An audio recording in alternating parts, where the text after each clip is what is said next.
The bridge jump isn't as bad as people say it is. What are you talking about? Security!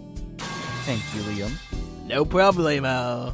Anyways, let's start with some context, because I'm sure many of you haven't watched this movie in 10 years. Old.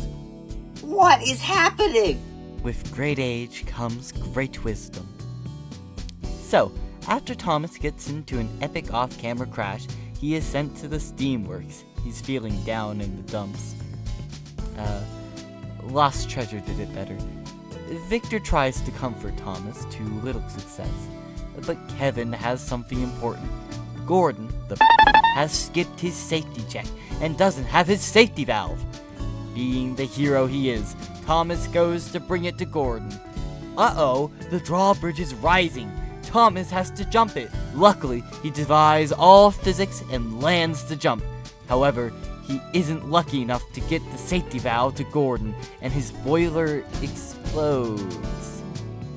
Now, I recognize that none of this makes sense, and I will touch on that later. But this is a character-driven story. A musical character-driven story. From my work on musicals, they almost never make sense. I'm working on Mamma Mia right now, and everyone says, "Why doesn't she just get a blood test?" That's like saying Kevin called the Fat Controller to tell him about the safety valve. Hey yo, Toppy. Who are you? It's me, Kevin. Lose my number.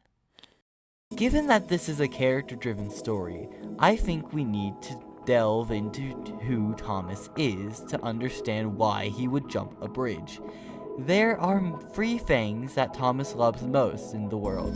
It's his branch line, his coaches, and his friends.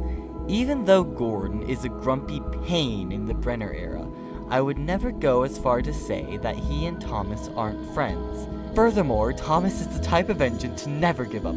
If he wants to do something, he'll do it till the end of the earth. Thomas does anything he wants.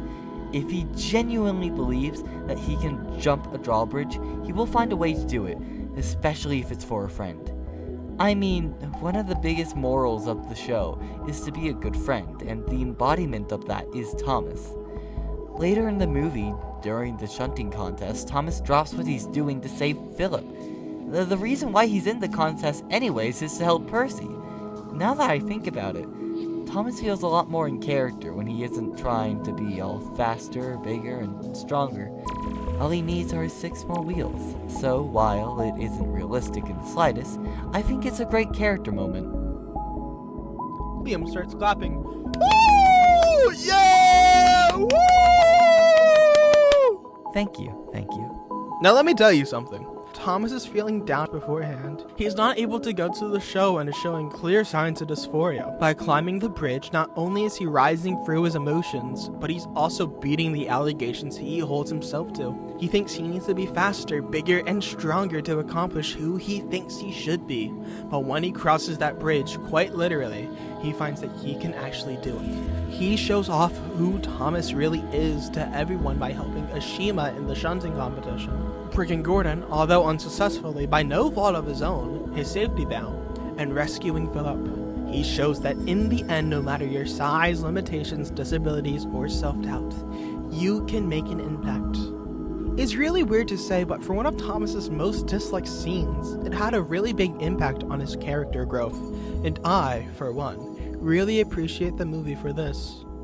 Since when did you have permission to speak? Dancing, walking, rearranging the background. Clara's stupid.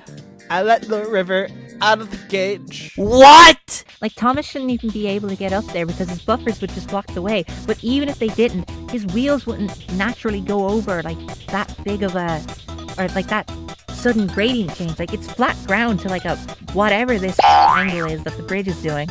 And even if Thomas did get over that, he wouldn't make it all the way to the top. His wheels would just slip. But that would be the least of your worries, because the boiler, like the water from the boiler, would just like surge back down into his fire. Like, there's a reason mountain engines like Cully and Godred and Lord Harry and Gator and all those other type of like engines like that have sloping boilers. It's so that when they're going uphill, the water doesn't go back into their fire. And Thomas doesn't have a sloped boiler, so he's not going to make it. And even Cody would look at that and go, nah, f that. So even if Thomas made it to the top and he did this super cool slow motion bridge jump, there's no way in hell he is surviving that. And you could say, oh, well, the CGI series didn't focus that much on realism. Okay, well, what about the movie right before this, where Thomas does an epic slow motion jump and lands on his wheels, and in the very next scene, Thomas's undercarriage is completely destroyed. His internal motion's hanging out, his wheels are falling off, his side rods are destroyed. That is what happens in the universe. So it doesn't even make sense in canon, never mind for a realistic sense. When they filmed Dukes of Hazzard, they went through so many stunt double cars, because every time they filmed the scene, most of the time, the cars just got destroyed. So if that much weight going from that height destroys a car, imagine what it would do to a 52-ton steam engine. And the worst part is, none of it serves the plot of the story. Thomas fails to get the safety valve to Gordon, which, by the way, they shouldn't even have touched. They added streamlining casing to Gordon. Why did they even touch his safety valve?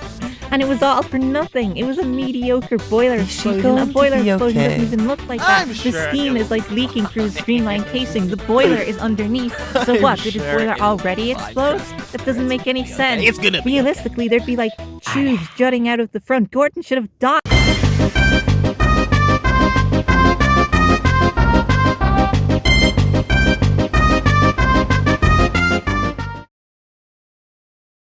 Help. Please.